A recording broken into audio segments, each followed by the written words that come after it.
Just pick some basil from the garden. Default will probably be to make pesto. More importantly to me, basil brown sugar ice cream. Oh, and that background noise? Chicken wing hack. Pull them early, heat the oil up to 450 and drop them in for a pinch. Super crispy outside.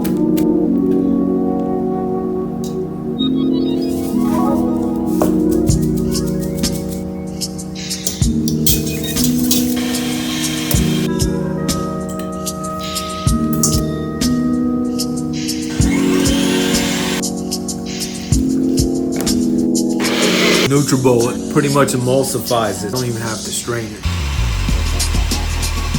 Alright, I'm gonna throw it on the oven, get it to 175. Cold water to help it cool down. Stir in a cup of heavy cream, and then we'll put in the ice cream mix. And the final step, shot of bourbon.